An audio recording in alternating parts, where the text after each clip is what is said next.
Hi, Jana greeting you here from a beautiful afternoon in Ubud, Bali. And I wanted to talk to you about Power, Wealth, and Wisdom, a 6-day workshop that I'm doing in August. It's really hard for me to put on a piece of paper in 150 words or less my excitement and enthusiasm for this project. So I currently work out of a place called the Yoga Barn in Ubud, Bali, and I see women every day from every country in this world, from teenage to 20s, 30s, 40s, 50s, 60s, 70 years old, every stage of life, from all different walks of life. And most of the clients come into me and they say, I know there's something else in this world for me. I know there's something more for me to do in my life. I just can't seem to find it. And so what I'm doing in these 6 days is creating a space where we can gather as women, where we don't feel isolated. We're given some vocabulary, some context to talk about where we are in our life and to be inspired by what everyone else has been doing in their life. So I have women coming in every morning to talk about where they are on their evolutionary path. Women that I've met here who are inspirational to me. So women talking about their personal relationships, how they've found their spiritual path and really committed to that, and how that's shifted who they've become in their relationship, how they are showing up as a partner, as a woman.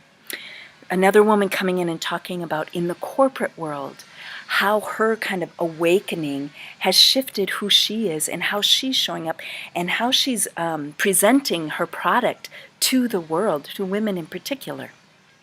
She's chosen to kind of slow down her business for about 6 months so she could realign it to be more congruent with who she is now after coming through a huge awakening over these past couple of years and being a spiritual being, very tied to her spiritual self. Who she now is showing up in the corporate world and in life as in general. She didn't give up her job to go down this path. She kept going with it. Another woman who has a deep, deep spiritual practice as a priestess, an ordained priestess in the Hindu faith, and is also a full-time mother to 3 children. And how does she do that? How does she stay committed and devoted to both such huge aspects in her life? And another woman who has worked for the UN for over 20 years. And she's going to talk about being in service. You know, we as women, we have this kind of inherent, what we believe is desire or need to be of service. And she's going to talk about where is that coming from? How much of that is truly authentic to your being? And how much of that comes from a different space? And how can we work with fulfilling that within us without depleting, without overgiving, without completely knocking ourselves out? Another woman who is going to come and talk about her life journey, being a missionary for 12 years and then being a dominatrix for 20 years and working in the corporate world this whole time. And she shared something with me that was so powerful. She said when she was working as a dominatrix, most of her clients were men, and most of them came from legal lawyers, policemen, and judges. And she said rarely did these men show up wanting sex. They wanted to be forced to have an emotional release. That's what they showed up for.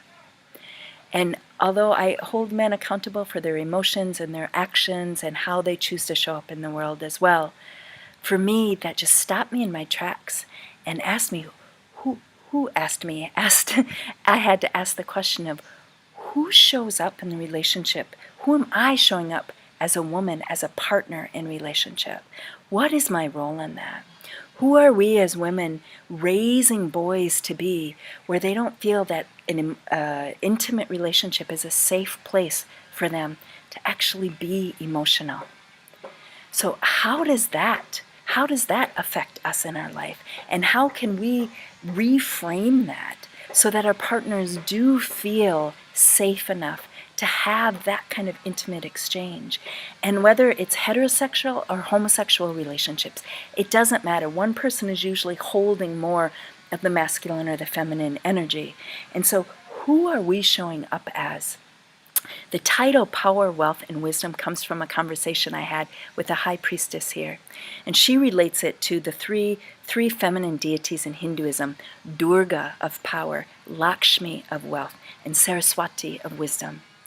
And the fact that we need to have balance of power, our own deep power, our own wealth, our own wisdom, to be functional and whole and healthy in this world. If we just have power and wealth, but we don't have wisdom, you can see where that leads us in the world. If we just have wisdom and power, but we have no wealth, we can't go too far either in this world. Although there are exceptions, of course, when we think of Mother Teresa and her wisdom and the power that she held as a woman. And she did not obviously have wealth, but those around her began to have wealth and supported her. And so in this workshop, I want you to hear other women who I find to be very, very much standing in their power. And they're still coming across struggles, and they still have questions, but they're being responsible for that power. They're being responsible for the wealth that they have accumulated, and they're trusting in their inherent wisdom. We already have that wisdom, and more of us have our own wealth, and are we using it responsibly?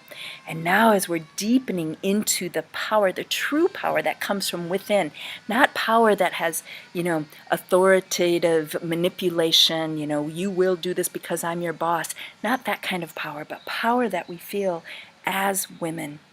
And how are we finding balance in our own lives of this?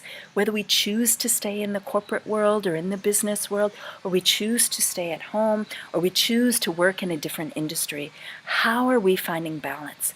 And this workshop, I hope, is going to give us the opportunity to talk together as women, to find community.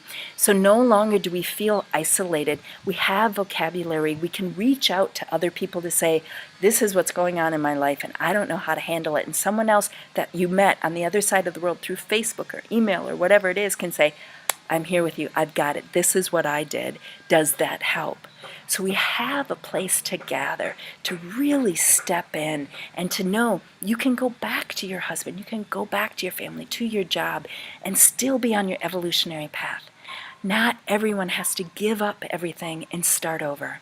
You can continue on from where you are. And if you do have to give up everything and start over, you will be supported in that as well. Everyone has their own journey.